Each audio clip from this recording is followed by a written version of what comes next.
अमित ने पिंकी को उसके घर के दरवाजे पर छोड़ा और फिर बोला, अब अपना मूड ठीक कर और जल्दी से जाकर रेडी हो, क्योंकि मैंने अपना इरादा बदल लिया है। अब हम आइसक्रीम खाने नहीं बल्कि डिनर के लिए जाएंगे, हमेशा की तरह बहुत मजे करेंगे। मुझे कहीं नहीं जाना अमित, प्लीज तुम और चांदनी चले जाओ। इतना कहकर पिंकी अपने घर के अंदर चली गई। अमित परेशान सा वहीं खड़ा रह गया, पर फिर अपने घर में चला आया। वो भी पिंकी को लेकर बहुत अपसेट था। अपने घर में आकर वो काउच पर बैठा और अनाया को कॉल करने लगा, पर तभी उसकी नजर अनु पर पड़ी और वो कॉल करते करते रुक गया। माँ, मुझे बहुत भूख लगी है, डिनर रेडी होने में और कितना टाइम है, क्या बना रहे हो? उसने अपनी माँ से पूछा तो अनु ने किचन में जाते हुए जवाब दिया, चांदनी को हरे चने की सब्जी खानी थी तो तेरे पापा सुबह वही लाए थे, इसलिए वही बना रही हूँ। तू बता तुझे क्या खाना है? दाल चावल भी बनेंगे ना? तभी अमित ने पूछा तो अनु किचन से ही बोली, हाँ वो तो रोज की तरह बनेंगी ही। तुझे कुछ और खाना हो तो बता दे, मैं बना देती हूँ। अमित ने टीवी ऑन करके जवाब दिया, नहीं मैं भी वही खा लूंगा, बस प्लीज थोड़े से पापड़ और फिंगर तल दीजिए, फिलहाल उसी से काम चला लूंगा। अनु मुस्कुराते हुए बोली, ठीक है तलती हूँ। जरा अपनी बहन को फोन कर और उससे पूछ कि मंदिर में कहीं भंडारा तो नहीं हो रहा, जो पूरी और सब्जी के लिए लाइन में लगकर घर आना ही भूल गई है। काफी देर से निकली है दोनों, अभी फोन किया था उसे माँ, 10 मिनट लगेंगे उसे, अमित ने जवाब दिया। अनु बिना कुछ कहे अपना काम करने लगी। तभी उसके फोन की बेल बजने लगी। उन्होंने किचन प्लेटफॉर्म पर रखा अपना फोन उठाया और अपनी पड़ोसन की कॉल देखकर कॉल रिसीव की। हाँ सुनीता, बोल। सुनीता ने उसे वो सारी बातें बताई जो वो अभी थोड़ी देर पहले मंदिर में सुनकर आई थी। अनु ये सब सुनकर परेशान हो गई और उसने कॉल कट कर दी। वो मन ही मन बोली, ये सब हो क्या रहा है? पिंकी के दामन में लगे दाग अब मेरी चांदनी के दामन तक पहुंच गए हैं, क्या करूं? कुछ समझ नहीं आ रहा है। पिंकी के दामन को साफ करने का इस वक्त एक वही रास्ता है जिस पर अमित के पापा ने चलने का फैसला किया है। पर अमित, उसका क्या? वो तो अनाया को चाहता है। अगर ये शादी हुई तो अमित और अनाया हमेशा के लिए दूर हो जाएंगे। और चांदनी, मुझे पता है कि उसके और राजीव के बीच ऐसा कुछ नहीं है, पर अमित और पिंकी की वजह से लोग उसे भी उसी नजर से देखेंगे जिससे वो पिंकी को देख रहे हैं, इसलिए बेवजह ही लोग मेरी बच्ची को बदनाम कर रहे हैं। इससे पहले कि राजीव और चांदनी को लेकर कोई बात बढ़े, अच्छा होगा जो राजीव हमारा घर छोड़कर कहीं और शिफ्ट हो जाए। उसके वापस लौटते ही मैं उसे यहाँ से जाने के लिए कह दूंगी। उसने अपनी आंखें बंद की और फिर गहरी सांस लेकर अमित के लिए पापड़ तलने लगी और फिर प्लेट लेकर बाहर ड्राइंग रूम में आ गई। तभी चांदनी धीरज के साथ वहां आ गई, पर पापड़ और फिंगर देखकर उसने तुरंत अनु के हाथों से प्लेट ली और वही सोफे पर बैठकर खाने लगी। धीरज भी मुस्कुराते हुए वही उसके पास बैठ गए। तभी अमित उससे प्लेट छीनकर बोला, तेरे अकेले के लिए नहीं है, मेरे लिए भी है। चांदनी मुंह बनाने लगी। तभी धीरज अनु से बोले, अनु पंडित जी 2 दिनों के लिए बाहर गए हुए हैं, इसलिए वो कल आकर अमित और पिंकी की शादी और सगाई का मुहूर्त नहीं निकाल सकेंगे, पर बुधवार तक आ जाएंगे। अब उनके आने के बाद ही सब कुछ तय होगा। अमित की शादी की बात सुनकर अनु ने तुरंत अमित की ओर देखा। चांदनी और अमित का खाना भी अचानक रुक गया। तभी धीरज बोले, प्लीज मेरे लिए 1 कप चाय बना दो। अनु ने सिर हिलाया और किचन में जाने लगी। तभी अमित उठकर बोला, मैं ये शादी नहीं करूंगा पापा, इसलिए प्लीज ये सब मत कीजिए। मुझे ऐसा कोई कदम उठाने पर मजबूर मत कीजिए जो मैं नहीं उठाना चाहता। मैं अनाया के अलावा किसी से शादी नहीं करूंगा। ठीक है, मैं तुम्हारी शादी अनाया से करने के लिए तैयार हूँ। जाओ और जाकर अनाया से कहो कि अपने पापा को तुम्हारे बारे में बताए और कल ही उसके पापा आकर ये रिश्ता पक्का कर ले, ताकि मेरे पास राजेंद्र को इनकार करने की एक ठोस वजह हो। धीरज के इतना कहते ही अमित और चांदनी के चेहरे पर जैसे चमक सी आ गई और वो दोनों एक दूसरे को देखने लगे। तभी धीरज फिर से बोले, अगर विशाल साहब से बात करके मुझे एक पल के लिए भी ऐसा लगा कि वो अपनी बेटी की खुशी के लिए तुम्हें अपना दामाद बनाने के लिए दिल से राजी है, तो मैं अपने बेटे की खुशी के लिए अपने दोस्त को दिए वचन को तोड़ने के लिए तैयार हूँ। अनु के चेहरे पर मुस्कुराहट आ गई, पर धीरज इतना कहकर वहां से चले गए। उनके जाते ही अनु तुरंत अमित के पास आकर बोली, अमित अभी और इसी वक्त अनाया को फोन कर और उससे बोल कि वो अपने पापा से बात करे, क्योंकि अब हमें देर नहीं करनी चाहिए। एक बार तेरी बात तय हो जाए तो हम खुद पिंकी के लिए अच्छा सा लड़का ढूंढकर उसकी शादी करवाएंगे। और मैं तो ये सोच रही हूँ कि क्यों ना मैं पिंकी की बात तेरे मामा के बेटे से ही कर लूँ। हमारा आयुष भी तो एक बहुत अच्छा और समझदार लड़का है। अमित चिढ़कर बोला, माँ आप भी हद करती हो यार, पिंकी की अपनी भी कोई पसंद होगी। यूँ आप सब एक छोटे सी इंसिडेंट के चक्कर में उस बेचारी से सपने देखने का हक मत छीनिए। उसे शादी उससे करने दीजिए जिसे वो पसंद करे। प्लीज आपको बेवजह उसके रिश्ते की बात करने की जरूरत नहीं है, अभी तो वो एक हादसे से उभरी नहीं है। और आप सब मिलकर हर रोज उसे ये एहसास दिलवाने में लगे रहते हो कि अब उसकी जिंदगी में सिवाय समझौता करने के कुछ नहीं बचा है। प्लीज उसे थोड़ा वक्त तो दीजिए। इतना कहकर वो अनाया को कॉल करते हुए वहां से जाने लगा, पर फिर अचानक उसके कदम रुक गए और उसने चांदनी की ओर देखा, जो परेशान सी तो लग रही थी पर उसका खाना चालू था। अमित गुस्से में पलटा और पापड़ की प्लेट उठाकर वहां से जाते हुए बोला, मुक्कर कहीं की। चांदनी का मुंह खुल गया और उसने वही रखा पिलो उठाकर उसे दे मारा और अनु से बोली, चाची मुझे भी पापड़ खाने हैं। अनु किचन की ओर जाते हुए बोली, हाँ तलती हूँ। वो किचन में चली गई। उनके जाते ही चांदनी दीपा की कई बातों के बारे में सोचने लगी। उसने गुस्से में अभय को कॉल किया। उसकी कॉल देखते ही एक होटल में बैठे अभय ने तुरंत कॉल रिसीव की। कैसी है? तेरी भाभी की तलवार से भी ज्यादा धारदार जुबान के वार से अभी अभी बचकर घर पहुंची हूँ। जिंदा हूँ इसलिए तो तुझसे बात कर रही हूँ, चांदनी गुस्से में बोली। अभय मुस्कुरा दिया, अगर मेरी भाभी की जुबान तलवार की धार है तो तेरी भी कैंची की तरह चली होगी। तेरी और उनकी पट्टी कहाँ है?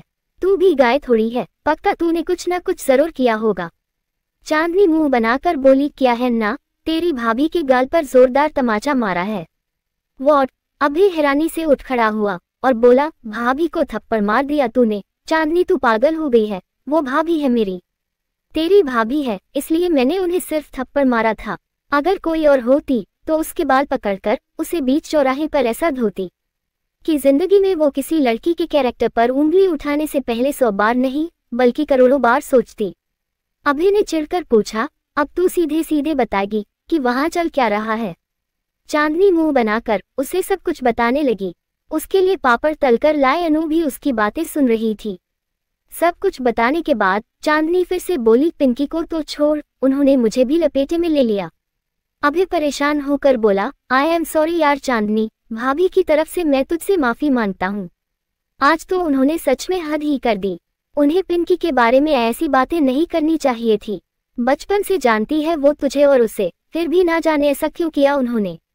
मुझे तो आज तक ये समझ नहीं आया अभय कि तेरे भैया को उस छछूदरी में क्या नजर आ गया जो सारे जहां की लड़कियों को छोड़कर उससे शादी कर बैठे, जबकि हम सब उसे बचपन से जानते हैं। पूरे मोहल्ले के लड़कों में एक ने भी उसे घास नहीं डाली। हमारे साथ खेलते खेलते पता नहीं उस कमीनी ने पंकज भैया को कब फंसा लिया। चांदनी की बातें सुनकर अभय हंसते हुए बोला, अब हम कुछ नहीं कर सकते चांदनी, अब तो हमें उन्हें ऐसे ही सारी जिंदगी झेलना होगा। अच्छा अब तू ये सब छोड़ और मुझे ये बता कि भाभी ने तुझे और तेरे उस पेइंग गेस्ट को लेकर ऐसी बातें क्यों कही? कहीं सच में तेरे और उसके बीच कुछ पक तो नहीं रहा? उसका सवाल सुनकर चांदनी फिर से अपने सपनों के बारे में सोचने लगी। क्या हुआ, कुछ बोल क्यों नहीं रही है? तभी अभय ने पूछा।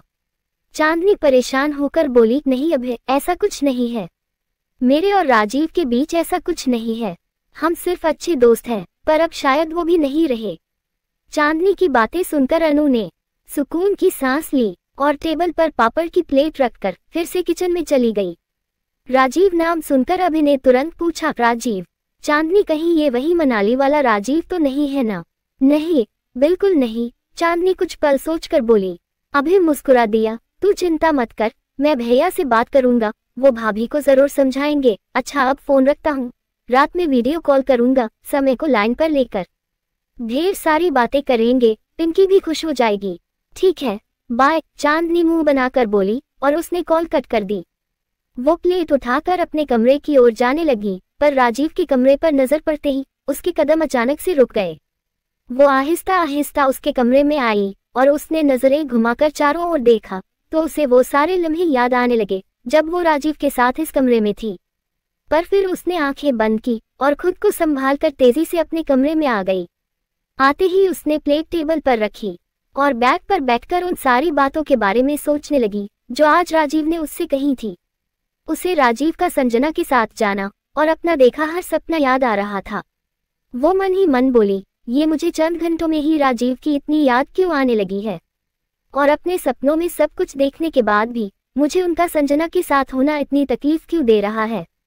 मुझे तो राजीव से दूर रहना है, क्योंकि मैं उस दर्द से नहीं गुजरना चाहती जो मैंने खुद को अपने सपनों में सहते देखा है। पर दर्द तो मुझे राजीव के दूर जाने से भी हो रहा है। अब इस दर्द का क्या करूं? चांदनी उसके बारे में सोचते हुए बेड पर लेट गई और उसने अपनी आंखें बंद कर ली। पर आंखें बंद करते ही उसे फिर से कुछ धुंधला धुंधला नजर आने लगा। उसने घबराकर तुरंत अपनी आंखें खोल ली और उठ बैठी। नहीं चांदनी, आंखें बंद मत करना, अपना ध्यान कहीं और लगा और अब कोई ख्वाब मत देखना। कहीं अगर तूने अमित को पिंकी की मांग में सिंदूर भरते देख लिया या फिर संजना और राजीव को एक दूसरे के करीब देख लिया तो तेरी तो रातों की नींद ही उड़ जानी है। टीवी देख, अपना मोटू पतलू लगा ले। ना राजीव की याद आएगी और ना तू ख्वाब देखेगी और ना ही अमित और पिंकी की शादी तुझे नजर आएगी। उसने तुरंत टीवी ऑन कर ली। दूसरी ओर राजीव होटल के अपने रूम में पहुंचा। उसने नजरें घुमाकर चारों ओर देखा और बेड पर आकर बैठ गया। उसने वहीं रखे फोन से कॉफी ऑर्डर की और बेड पर लेट गया। वो अभी भी बस चांदनी के बारे में ही सोच रहा था। उसे अभी भी ये बात समझ नहीं आ रही थी कि उससे प्यार करने के बाद भी चांदनी क्यों उसके करीब आने से डर रही है, क्यों वो उससे दूर भागने के लिए नए नए बहाने ढूंढती रहती है। वो उठकर खुद से बोला, कहीं ऐसा तो नहीं कि चांदनी सच बोल रही हो। But how is possible? किसी को अपना आने वाला कल नजर आना ये सिर्फ फिल्मी कहानियां हैं, हकीकत से कोसों दूर। उसके सच पर मैं कैसे यकीन कर लूं? पर यह भी सच है कि सपनों का रहस्य तो आज तक साइंस भी नहीं समझ पाया है। और फिर मुझे भी तो बचपन से कुछ अजीब से सपने नजर आते हैं। खुराना कंस्ट्रक्शन की वो बिल्डिंग जो मैंने कभी नहीं देखी थी, उसे मैंने अपने सपनों में कैसे देख लिया। और बलराज खुराना की वो आवाज, उसे पहली बार सुनकर मुझे ऐसा क्यों लगा जैसे मैंने पहले भी कई बार उस आवाज को सुना है। तो मैं चांदनी की बातों को कैसे झुठला दूं? मुझे मुंबई वापस पहुंचकर उससे बात करनी होगी, क्योंकि अगर जो चांदनी कह रही है वो सच है तो चांदनी को ये सब नजर आना बेवजह तो नहीं होगा। कोई बहुत बड़ी वजह, कोई बहुत बड़ा राज होगा जो शायद महादेव उसके जरिए सबके सामने लाना चाह रहे हो। कहीं ऐसा तो नहीं कि मेरे और चांदनी के सपनों का आपस में कोई कनेक्शन है। मुझे ऐसे उससे नाराज नहीं होना चाहिए था। उससे पूछना चाहिए था मुझे कि उसे सपनों में ऐसा क्या नजर आ रहा है जो वो मेरे करीब आने से, मेरा हाथ थामने से घबरा रही है। वो तुरंत उठकर खड़ा हुआ और उसने चांदनी को कॉल किया। चांदनी ने जैसे ही उसकी कॉल देखी तो उसके चेहरे पर बड़ी सी मुस्कुराहट आ गई। उसने तुरंत कॉल रिसीव करने के लिए अपने फोन की स्क्रीन टच की, पर तभी राजीव कॉल कट करके खुद से बोला, नहीं राजीव, चांदनी को कॉल मत करना, वरना उसे लगेगा कि तू अभी भी उसके पीछे दीवाना हुआ पड़ा है। ये 2 दिन उससे दूर ही रह, शायद ये दूरी उसे सोचने का वक्त दे और उसे तेरे करीब ले आए। उसने फोन बेड पर पटका और वॉशरूम में चला गया। चांदनी अपना फोन देखकर बोली, कॉल काट दी, कम से कम एक बार मेरा नाम ही अपनी जुबान से ले लेते। अरे कुछ नहीं तो हेलो ही बोल दिया होता, मैं सुकून से तो सो जाती। दूसरी ओर राजीव रेडी होकर अपने रूम से बाहर आया और संजना से फोन पर बात करते हुए तेजी से आगे बढ़ने लगा। उसके ठीक सामने से कुकू भाटिया और अंजलि बातें करते हुए चले आ रहे थे, पर इससे पहले कि वो दोनों राजीव को देख पाते, एक आदमी अपने रूम से बाहर आकर राजीव के आगे चलने लगा और राजीव बाएं मुड़ गया। लेखिका कविता वर्मा। अगर आपको मेरी लिखी कहानियां पसंद आ रही है और आप इस कहानी को आगे भी पढ़ना और सुनना चाहते हैं तो मेरे चैनल को लाइक करें, शेयर करें और आज ही सब्सक्राइब भी करें। Thank you for watching this video.